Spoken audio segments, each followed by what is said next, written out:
Hi guys, this is Zach from Watches on You, and today I'm going to be taking a look at the Ball Aviator Dual Time. So this is a watch from the Ball Watch Company, and if you're not familiar with them, they do a lot of work with kind of engineer. They have their engineer series is really their most popular. However, they're a very old brand, and you can actually see on the dial there it says they started in 1891. So Ball is a very, very old company. They started making pocket watches back in 1891. And they've kind of gone recently into the more kind of gentlemen's sporty watches, I'll say. They're still kind of elegant and classy in some of them, but I mean they do have some big and brash pieces. But right here, I think this is where they're kind of the style where they're best. It's a sports watch in the fact that it has a dual time zone. It's made to be kind of a pilot's watch because of that. However, it also has very classic styling elements as well, and it just doesn't really look very brash and loud, and so I really like kind of the design of this timepiece.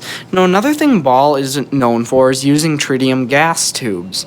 So what's cool about tritium gas tubes is that tritium, it's a radioactive element, so that's where it gets the light from, and it will last for 25 years, I believe, because that's the half-life of tritium, and then you'll have to get them replaced.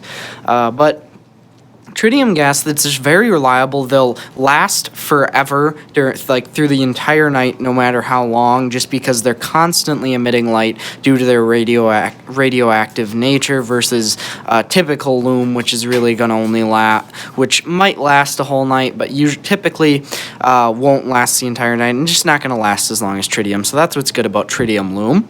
And so Ball, I kind of honestly see as kind of a luxury Luminox in the fact that they're using tritium lume just like Luminox, but they definitely take a more luxury stance just looking at this timepiece and also the quality.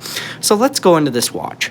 So this watch is a 44mm case, which is quite large, but being the fact that this is kind of their pilot's watch series, it's made to be a pilot's watch, that's about normal, because if you actually look back, even in like World War II, pilot's watches were 50 to 55 millimeters, which is giant, obviously way too big to wear on a normal day.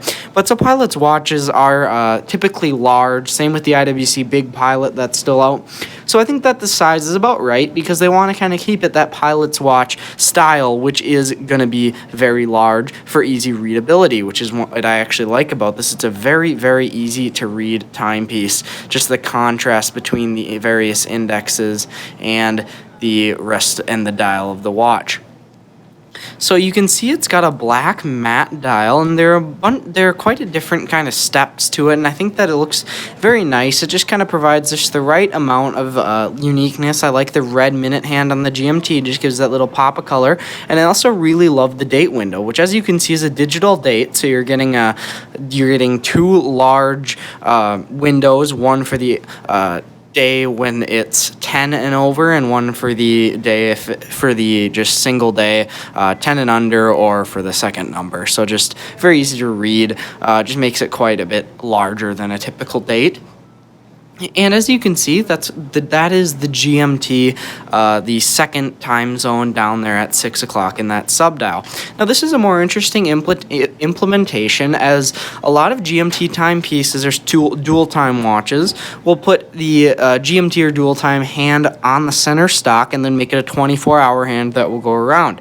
Ball decided to put it at 6 o'clock in that subdial. No, I actually like the way they did it better, because on this timepiece, you get a minute indicator for the GMT as well. Now, the minute indicator is going to be the same as it will be on the main hands. However, it just lets you see it a little bit easier, and I think that it just makes this watch look a little bit more unique, and I kind of like how they implemented it there.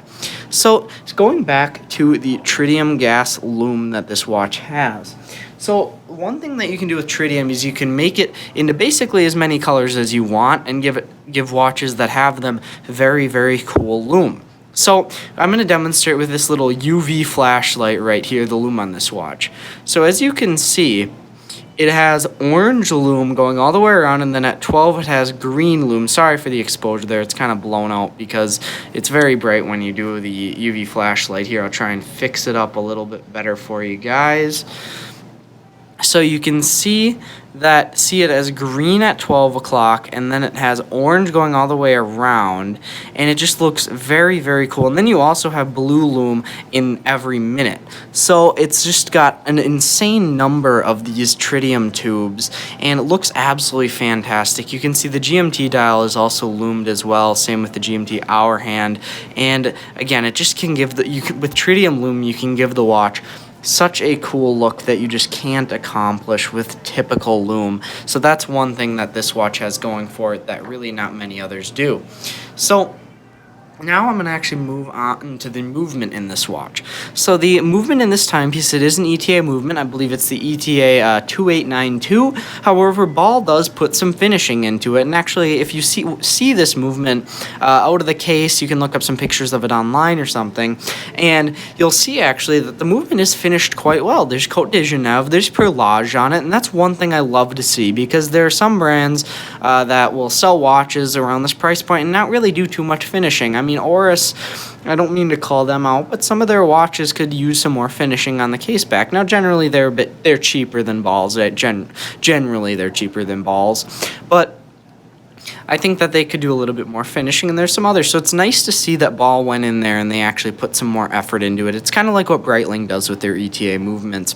So now I'm going to go on to the case of this timepiece. So the case is all brushed. Again, it's 44 millimeters to keep that nice large pilot size. However, it's still quite thin, so you could fit this under a shirt cuff, no problem, I would say. And I'd say the thickness is just about right, no problems there. It's all brushed, so it keeps that kind of sporty look as well. That's what they were shooting for.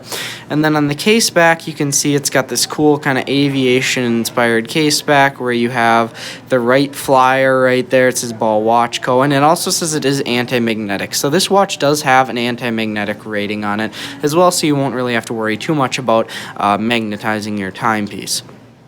So now I'm going to move on to a wrist shot. So on the wrist, this watch is quite large, and actually, excuse the wear on the band there, this is a pre-owned timepiece, so the band is a little bit worn down, but overall the band quality is very, very nice. So on the wrist, the 44 millimeter size, here I'm just going to put my cuff of my shirt back a little bit. So on the wrist, it is quite large, but again, that's to keep in with the kind of pilot's watch styling. I have around a 7-inch wrist for 7.5-inch wrist, so take that for reference.